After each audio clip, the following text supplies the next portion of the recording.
하여튼, 자, 지금 세상은 굉장히 똑똑해져 있습니다. 사람들이. 굉장히 지식이 많은 세상이죠. 지금 아이들은 제가 배운 것보다 더 많은 걸 배우고요. 더 많은 걸 보고 더 많이 합니다. 그리고 뭐 지금 뭐 제미나이나 뭐 이런 뭐 챗GPT나 이런 얘기를 했지만 자신들이 알고 있는 것들을 거기에다 넣으면 뭐 자기들이 원하는 지식을 언제든지 얻을 수 있는 세상에 우리는 와 있습니다. 그 지식이 뭐 올바르냐 아니면 그 지식이 뭐 맞느냐 틀리냐는 별개의 문제겠지만 하여튼 그런 세상에 와 있습니다. 중요한 건 뭐냐면 그런 지식이 굉장히 많지만 지식이 진짜 많은지 아닌지를 잘 모르는 세상이 또한 현대의 세상입니다. 가끔 이제 이렇게 지하철 타고 이렇게 다니는 때들이 있습니다.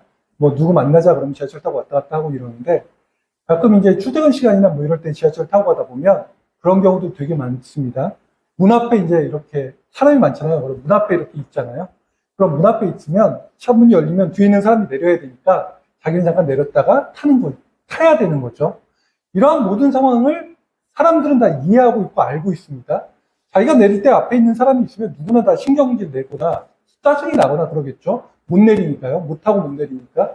그런데 그러한 모든 상황에서 그 지식을 누구나 다 알고 있지만 사람들은 그 앞에 가만히 서 있는 사람들이 의외로 많습니다. 가만히 서 있죠. 그리고 사람들이 내리면서 아우 아우 뭐 이런 얘기들이 계속 나오지만 그 얘기를 별로 듣지 않는 세상이죠. 지식으로 내가 지금 이 상황에서 무엇을 해야 될지 알고 있고 지식으로 이 상황에서 내가 어떻게 나아갈지 알고 있지만 사람들은 그걸 하지 못하고 있는 경우들이 너무 많습니다. 그래서 이제 이걸 길 잃은 지식이라고 이제 저는 이야기를 이제 했습니다. 지식이 과잉한 시대고 하지만 우리가 아까쯤에 얘기한 대로 그 지식을 가지고 우리가 어떻게 써야 되는지 전혀 모르는 상황이 되어져 있다는 거죠. 그리고 이런 것은 우리들 신앙에서도 똑같습니다. 우리들이 많이 알고 있죠. 교회를 굉장히 오래 다니고 있고 굉장히 많은 얘기들이 교회 안에서 들려오지만 그것이 우리들 삶에서 혹은 우리들이 가는 방향에서 어떻게 똑같고 어떻게 달라지는지를 전혀 모르는 시대가 지금 현대 시대입니다. 그럼 왜 이런 일들이 일어나고 있는가에 관해서 이야기를 하자 보면 이것은 우리들이 이야기할 때 이제 당연함이라고 하는 것들에 대한 이야기들이라는 거죠. 우리는 교회 와서 이야기를 늘 들으면 당연한 이야기들이 계속 나오고 있고요. 사람들이 또한 이야기를 하면 그건 당연한 이야기야 라고 이야기하는 것들이 많습니다. 인터넷에서 댓글들 보면 당연하게 그래야 돼, 그건 그래야 돼 하는 그 당연함에 대한 이야기들이 굉장히 많이 있죠. 중요한 건 이 당연함이 과연 진짜 당연함이냐 라고 이야기한다면 별로 그렇지 않은 경우들이 굉장히 많습니다. 오늘 주보에 보면 오르테가 이 가세트의 책을 제가 해서 이야기를 하고 있는데 오르테가 이 가세트의 대중의 반란이라고 하는 책에서 보면 지금 현재 상태를 굉장히 잘 이야기하고 있습니다. 이 사람이 이제 1900년대 초반 사람이거든요. 그 사람이 이제 이 책을 1900년대 초반에 썼는데 이 사람이 유명하게 된 건 대중이라고 하는 개념을 입력하기 시작했고 대중이라는 개념을 굉장히 안 좋게 입력했던 거죠. 그리고 그 대중이라는 것은 사람들의 덩어리 형태다. 그래서 매스라고 하는 말을 썼는데 사람들의 그 덩어리 형태인 이 대중이 얼마나 나쁜 형태로 일어나는지에 대해서 유럽에서 예언을 했고요. 이것이 이제 전체주의나 뭐 우리가 이야기하는 나치즘 같은 경우로 폭발이 됐습니다. 그래서 이제 이 사람의 책이 되게 유명해졌는데 이 사람이 이야기하고 있는 것은 너무 간단한 거죠. 사람들이 왜 그러냐? 대중이라고 하는 존재가 도대체 뭐냐? 라고 이야기하면 이 대중은 유아기와 같은 형태의 모습을 띠고 있다라고 말하고 있습니다. 이건 어떤 의미냐면 사람들은 문명화된 세상이잖아요. 지금 우리는 문명화되어 있습니다. 그리고 이 문명이 계속 지속되어 왔죠.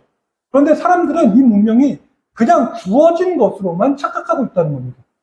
즉 예전에 누군가가 이 문명을 만들기 위해서 지금 우리들의 삶을 만들기 위해서 눈물을 흘리거나 죽음을 감수하거나 무한한 노력을 통해서 만들어낸 것이 아니라 그냥 나에게 온 이것은 당연한 일이고 당연한 것이라고 생각하는 시대라고 이야기하는 거죠.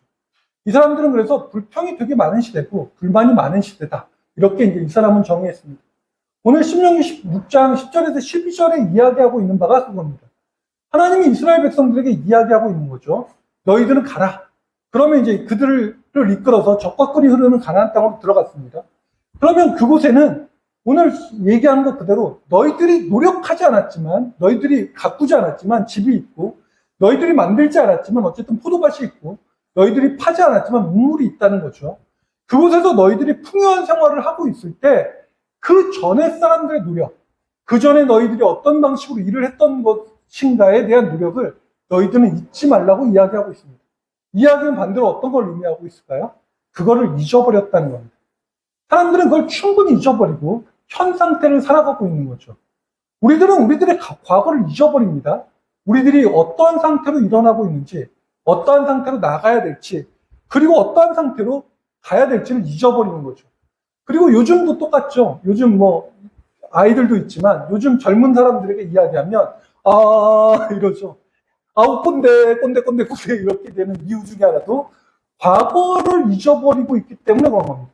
지금 현실은 너무나 확실하고 지금 현실은 아무렇지도 않게 나에게 주어진 현실이기 때문에 당연히 예전에는 어땠는지, 예전에 무슨 일들이 있었는지, 예전에 우리들이 지금 현재의 문명을 만들기 위해서 어떤 노력을 했는지를 전혀 들을 생각을 하지 않는 거죠.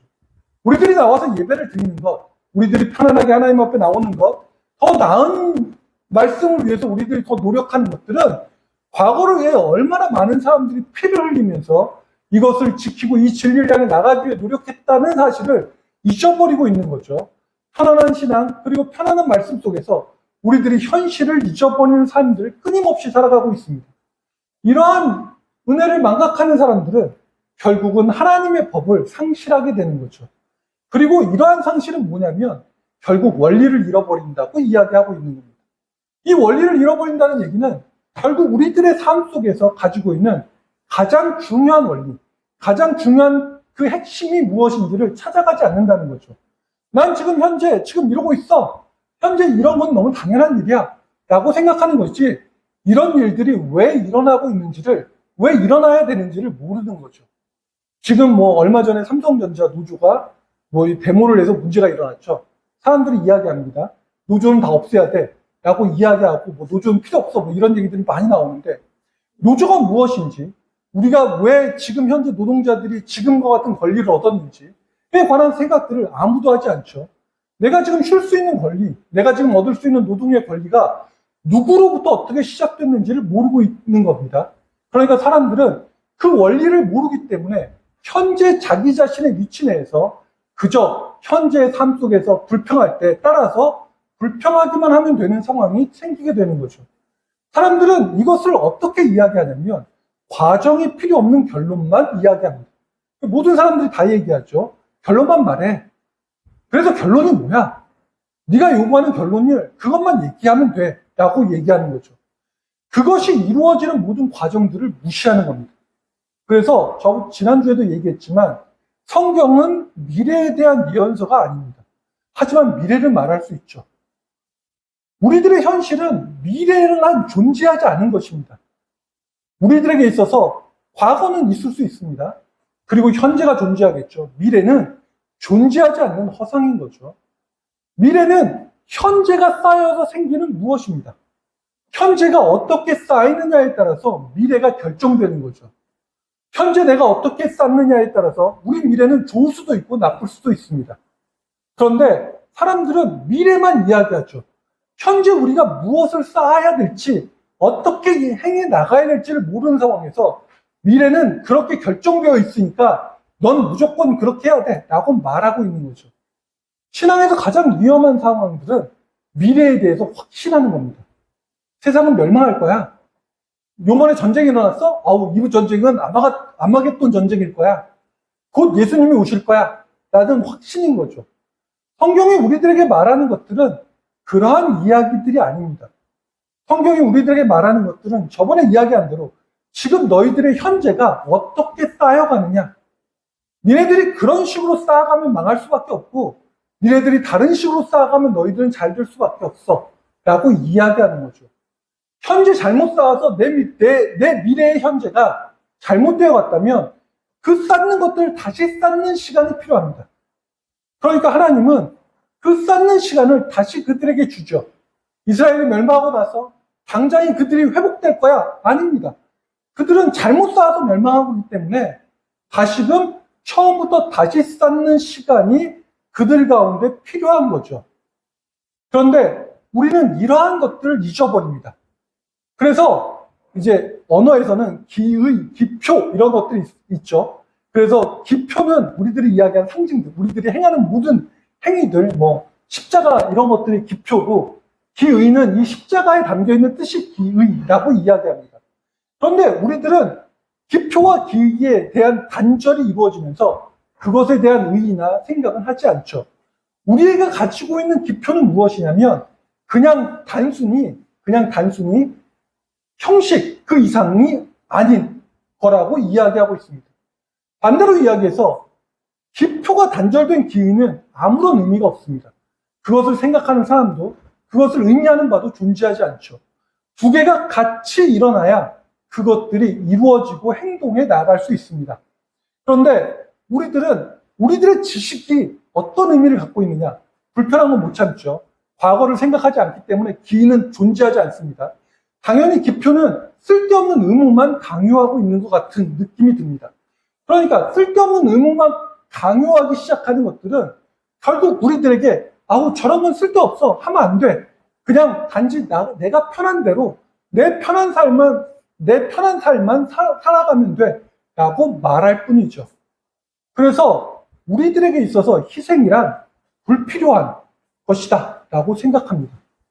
사랑은 희생이 전제되어야 된다 라고 이야기할 때 전제되어 있는 희생은 아무 의미가 없다고 이야기하는 거죠. 우리들이 이야기할 때 세상은 경제적으로 움직입니다. 투자, 자본이 있고 투자가 있고 결과가 나와야 되는 거죠. 내 자본과 혹은 내 모든 것들이 투자했는데 결과가 이익이 아니라면 그건 좋지 않다고 생각합니다.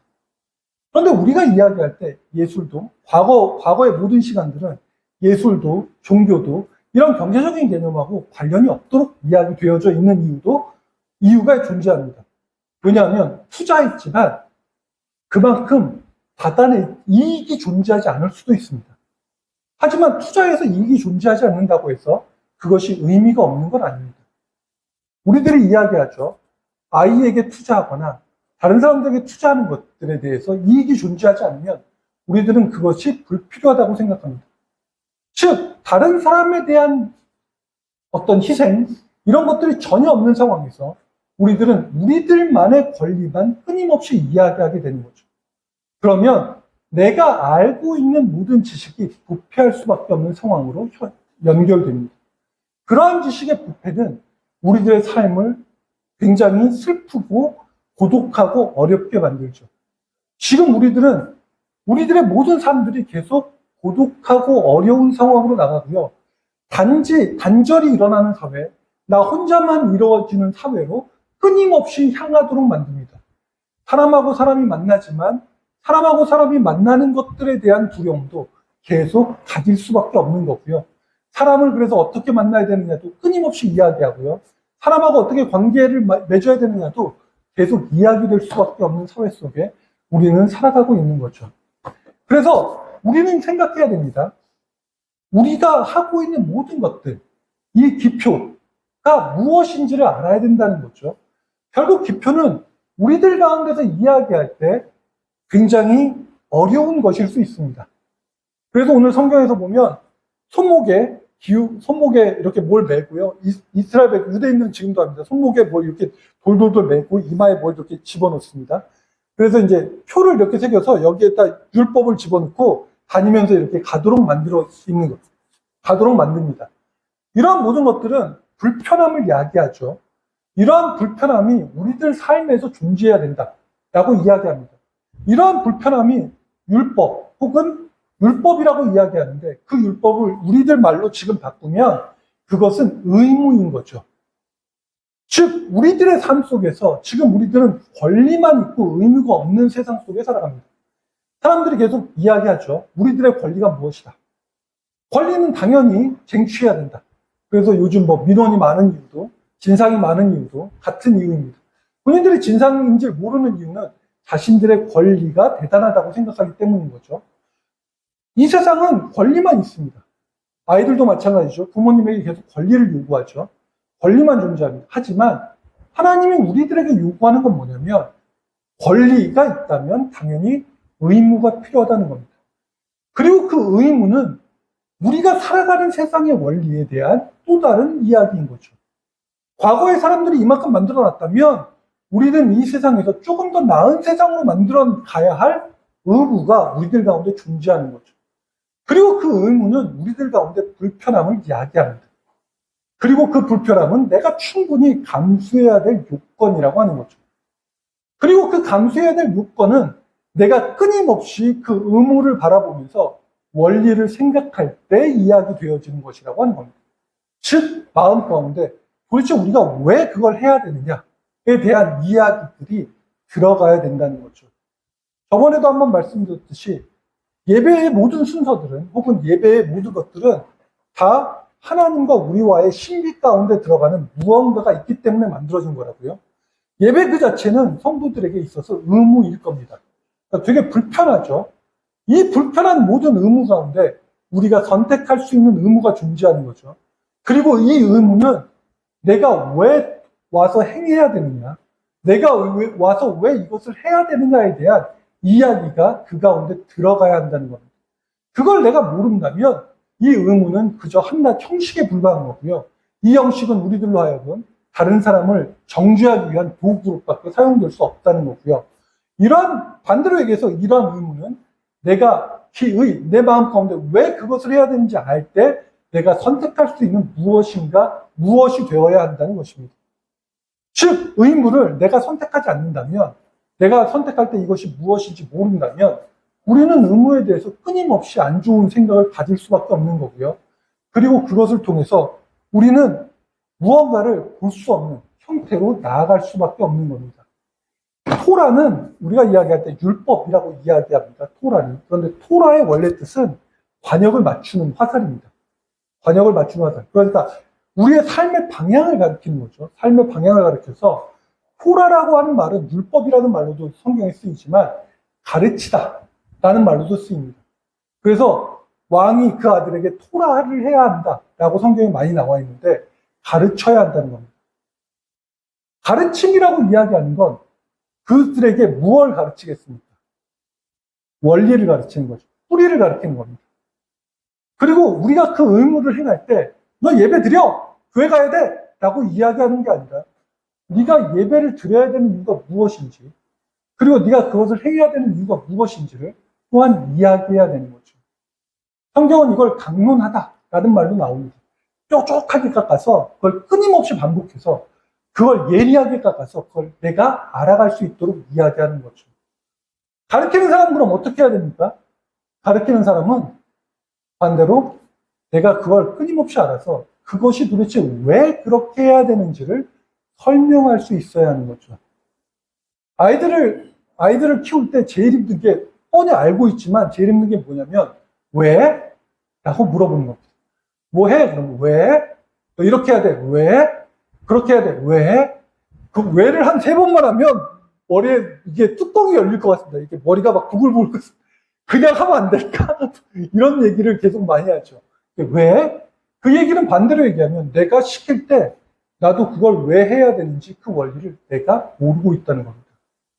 나는 그냥 시키는 존재이고 너는 내 말을 그냥 따르는 존재인 거죠. 그러니까 말 그대로 그 의미는 포함되지 않은 상태에서 기표만 존재하고 있는 거죠. 똑같은 이야기에서 부부도 마찬가지고 다른 사람들과의 관계도 마찬가지입니다. 우리는 관계를 책으로 배우잖아요. 예전에 이제 연애할 때 연애를 책으로만 배운 애들이 있습니다. 책으로만 배우고 다른 사람들이 가르쳐주는 대로만 하는 아이들이 있죠. 가면 안 맞습니다. 나는 열심히 책으로 배워서 가르쳐주는 대로 내 애인에게 했는데 애인은 싫어하죠. 그렇게 싫어합니다. 왜냐하면 그 사람이 요구하는 말을 난 들을 수 없기 때문에 그런 거죠. 원리를 전혀 이해하지 못하고 있기 때문에 그런 거죠. 우리가 신앙생활하고 하나님께 가까이 나아간다고 이야기하지만 우리 역시 하나님이 좋아하지 못하는 형태로 나아갈 수밖에 없죠. 그리고 나오는 일들이 어떤 일들이에요? 결국 그 원리, 토라의 부재는 결국 우리들 신앙인들이 냉소할 수밖에 없는 덩어리로 가게 만듭니다. 다 불편하잖아요. 교회에 사는 모든 행위들은 지금 이야기하고 있는 모든 일들이 다 교인들이 오랫동안 이야기되었고 원리를 듣지 않는 상태에서 계속 끊임없이 의무만 강요받았던 사람들이었기 때문에 예배 드리는 것, 헌금하는 것, 봉사하는 것, 그리고 그들이 나가서 행동하는 모든 일들이 다 불편합니다. 그러니까 그 다음에 뭐가 돼요? 냉속밖에 일어나지 않는 거죠. 그런 걸 뭐하러 해? 그런 게 도대체 나에게 어떤 의미가 있어? 그런 거 해봐야 좋은 게 뭐 있어? 그런 건 아무 의미가 없어. 라고 생각할 수밖에 없는 거죠. 그들의 냉소는 결국 세상을 바꿔나가지 못합니다. 자, 하나님이 그런 우리들에게 이야기합니다. 4절에 이야기하고 들으라. 하나님은 다른 사람의 이야기를 들으라고 말하고 있습니다. 즉, 지식이 내 가운데서, 내 속에서만 계속 움직여갑니다. 다른 세상, 즉 과거로부터 일어나는 모든 역사도 단절하고요. 그리고 나로부터 내 주위의 모든 사람들의 얘기와도 단절합니다. 다른 사람들의 얘기를 듣지 않은 상태에서 나만 존재하고 있는 거죠. 아까 처음에 서두에 얘기했죠. 전철에 서 있는 사람을 한번 생각해 봅시다. 그 사람이 그 앞에 서 있습니다. 만약에 자신은 지식을 알고 있죠. 그 문 앞에 서 있을 때 문이 열리면 밖으로 나가는 게 당연하다라는 걸 알고 있습니다. 자, 그런데 자기는 지금 잠깐 다른 생각을 하든 뭐라든 그 시기를 놓쳤습니다. 그럴 때 다른 사람들이 지나가면서 불편하다고 이야기하는 소리에 그 작은 신음에 얘가 반응한다면, 그 쉐마에 반응한다면 이 사람은 거기에 서 있지 않을 겁니다. 그의 행동은 전혀 다른 방향으로 나아가게 되는 거죠. 사람들은 자신의 지식이나 자신의 생각이 그 머리 가운데 있기 때문에 쉐마를 갖고 있지 않기 때문에 그저 자신의 생각 속에서, 고독함 속에서 그저 자기 자신의 이야기만 듣고 움직여 간다고 말할 수 있습니다. 우리가 어떤 일을 하든 상관없죠. 다른 사람의 이야기를 듣지 않죠. 혹은 다른 사람의 얘기를 다 듣고 있는 것 같지만 자기들의 같은 이야기를 하는 사람들의 말 속에서 그들이 움직여갈 수밖에 없습니다. 전혀 타자의 이야기를 듣지 않는 거죠. 자, 하나님은 우리들 가운데 이야기하고 있습니다. 고통받는 누군가의 이야기를 들어라 라고 말하고 있는 거죠. 하나님은 어디 계시다고 성경은 이야기해요? 하나님은 가장 낮은 곳에 계시는 분입니다. 이스라엘 백성들이 종되었을 바로 그 시기에 하나님은 그들과 함께 있었고요. 예언서 내내 하나님은 가장 가난한 사람들, 가장 없는 사람들, 즉 우리들이 이야기할 때 가장 고통받는 사람들 가운데 있다고 이야기하고 있습니다. 하나님의 율법은 그들을 향한 우리들의 마음일 것이고요. 그들을 향한 우리들의 생각일 수 있습니다. 혹은 우리들이 고통받는 자라면 우리들 가운데서 들려지는 또 다른 타자의 이야기를 들어야 하는 또 다른 무엇인가가 될 수 있을지 모르죠. 그리고 그러한 호명에 우리들이 귀를 기울인다면 우리들은 그들의 얼굴을, 하나님의 얼굴을 바라볼 수 있습니다.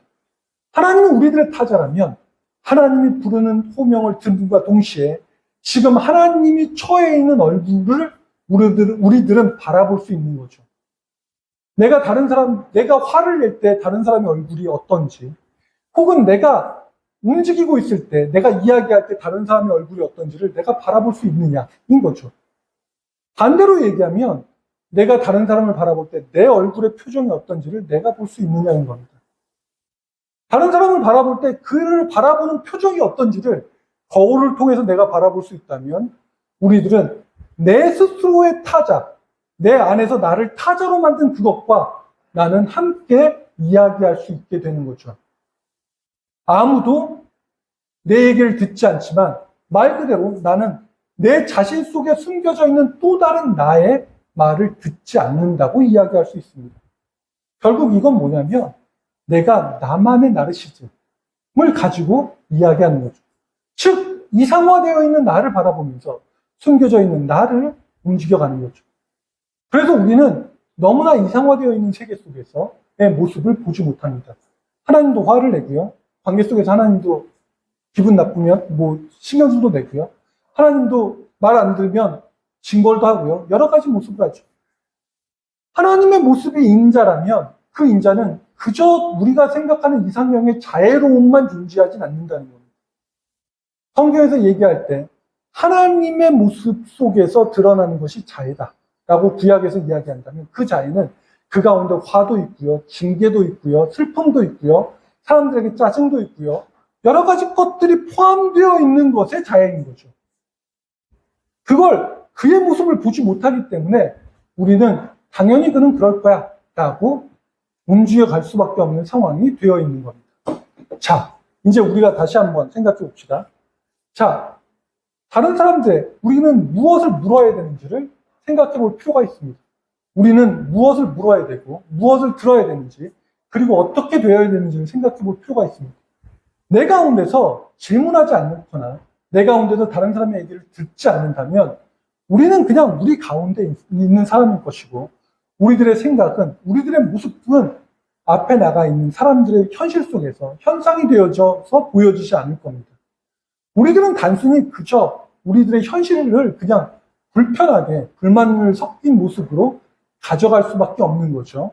쟤는 왜 저럴까? 저 사람은 왜 저럴까? 저는 왜 저런 형태로 움직여 나갈까? 하는 것들에 대한 이야기일 것입니다.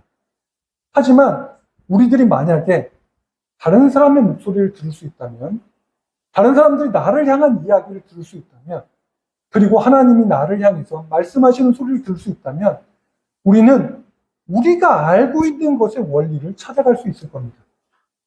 그리고 그 원리를 통해서 우리는 세상을 다시금 바라볼 수 있을 것이고요. 내가 지금 서 있는 위치, 지금 뇌 좌표가 어디인지를 명확하게 인식할 수 있을 거고요. 그 인식이 된다면 우리들은 우리들의 삶에서 신앙이, 우리들의 현실이 현상이 되어지는 일들을 바라볼 수 있을 겁니다. 이렇게 해야 돼. 이런 일들이 일어나야 돼. 세상은 사랑이 있어야 돼. 세상은 보호돼야 돼. 저 사람들과 함께 해야 돼. 라고 이야기하는 것이 말로만 움직이는 것이 아니라 내 주변 삶 속에서 현상이 되어 움직일 것입니다. 내가 다른 사람들의 얘기를 듣는다면 사랑해야 되는 공동체가 내 가정과 교회가 될 수 있는 거죠. 그 사랑이 우리 가운데 현상이 되는 일들이 일어나게 된다고 이야기할 수 있습니다. 들어라 라고 이야기하는 이 모든 일들에 하나님의 은혜가 여러분들 가운데 있기를 바랍니다. 타자의 쉐마, 들어야 되는, 말해야 되는 사람들의 일들에 여러분들이 반응하시길 바랍니다. 그럴 때 여러분들은 불평과 냉소로 가득한 세상이 아니라 그저 모든 사람들과 함께하는 그러한 사랑이 넘치는 세상 속에서 여러분들의 모습이 세상 가운데 함께 일어날 수 있게 될 것입니다. 그러한 세상이 여러분들 가운데 있기를 간절히 축원드립니다. 기도하겠습니다. 하나님 감사드립니다. 주님께서 저희들과 함께하여 주셔서 하나님의 크신 은혜가 우리들 가운데 있을 수 있도록 도와주셨어요. 우리들이 하나님의 소리를, 다른 사람들의 소리를 들음으로 그들을 사랑하고 그들 가운데 함께하는 그러한 공동체로 다시금 태어날 수 있도록 주님께서 이끌어 주시옵소서. 함께해 주신 하나님께 감사드리며 예수님 이름으로 기도드립니다.